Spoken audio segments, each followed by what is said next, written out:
दुष्ट सर्प और कौवे की कहानी। एक जंगल में एक बहुत पुराना बरगद का पेड़ था। उस पेड़ पर घोंसला बनाकर एक कौवा कौवी का जोड़ा रहता था। उसी पेड़ के खोखले तने में कहीं से आकर एक दुष्ट सर्प रहने लगा। हर वर्ष मौसम आने पर कौवी घोंसले में अंडे देती और दुष्ट सर्प मौका पाकर उनके घोंसले में जाकर अंडे खा जाता। एक बार जब कौवा व कौवी जल्दी भोजन पाकर शीघ्र ही लौट आए तो उन्होंने उस दुष्ट सर्प को अपने घोंसले में रखे अंडों पर झपटते देखा। अंडे खाकर सर्प चला गया। कौवे ने कौवी को ढांढस बंधाया, प्रिय हिम्मत रखो, अब हमें शत्रु का पता चल गया है, कुछ उपाय भी सोच लेंगे। कौवे ने काफी सोचा विचारा और पहले वाले घोंसले को छोड़ उससे काफी ऊपर टहनी पर घोंसला बनाया और कौवी से कहा, यहाँ हमारे अंडे सुरक्षित रहेंगे। हमारा घोंसला पेड़ की चोटी के किनारे निकट है और ऊपर आसमान में चील मंडराती रहती हैं। चील सांप की बैरी हैं। दुष्ट सर्प यहाँ तक आने का साहस नहीं कर पाएगा। कौवे की बात मानकर कौवी ने नए घोंसले में अंडे दिए, जिसमें अंडे सुरक्षित रहे और उनमें से बच्चे भी निकल आए। उधर सर्प उनका घोंसला खाली देखकर यह समझा कि उसके डर से कौवा कौवी शायद वहां से चले गए हैं, पर दुष्ट सर्प टोह लेता रहता था। उसने देखा कि कौवा कौवी उसी पेड़ से उड़ते हैं और लौटते भी वही हैं। उसे यह समझते देर नहीं लगी कि उन्होंने नया घोंसला उसी पेड़ पर ऊपर बना रखा है। एक दिन सर्प खो से निकला और उसने कौवों का नया घोंसला खोज लिया।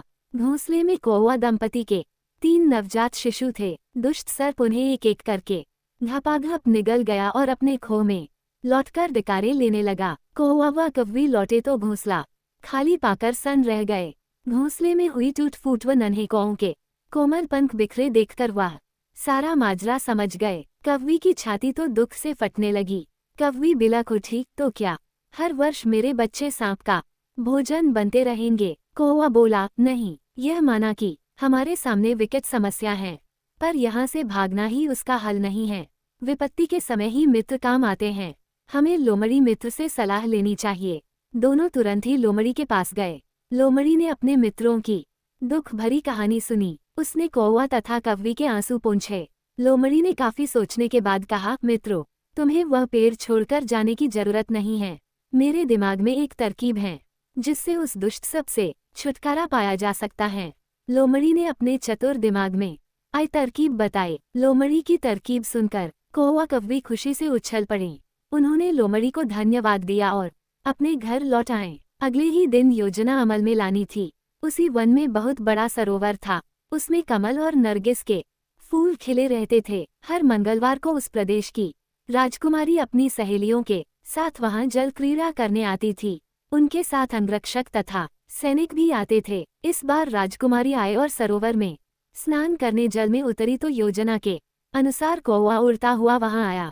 उसने सरोवर तट पर राजकुमारी तथा उसकी सहेलियों द्वारा उतार कर रखे गए कपड़ों व आभूषणों पर नजर डाली।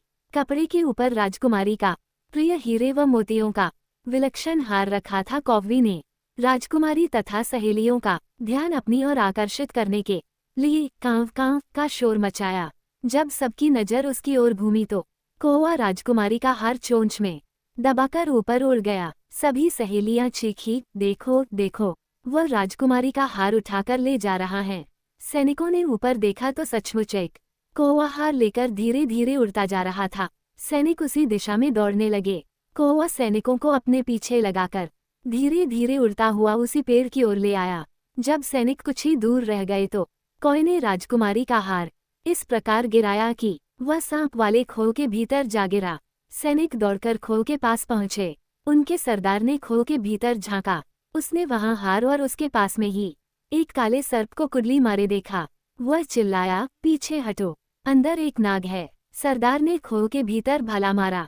सर्प घायल हुआ और फुफकारता हुआ बाहर निकला। जैसे ही वह बाहर आया, सैनिकों ने भालों से उसके टुकड़े टुकड़े कर डाले। सीख, सूझबूझ का उपयोग कर हम बड़ी से बड़ी ताकत और दुश्मन को हरा सकते हैं। बुद्धि का प्रयोग करके हर संकट का हल निकाला जा सकता है।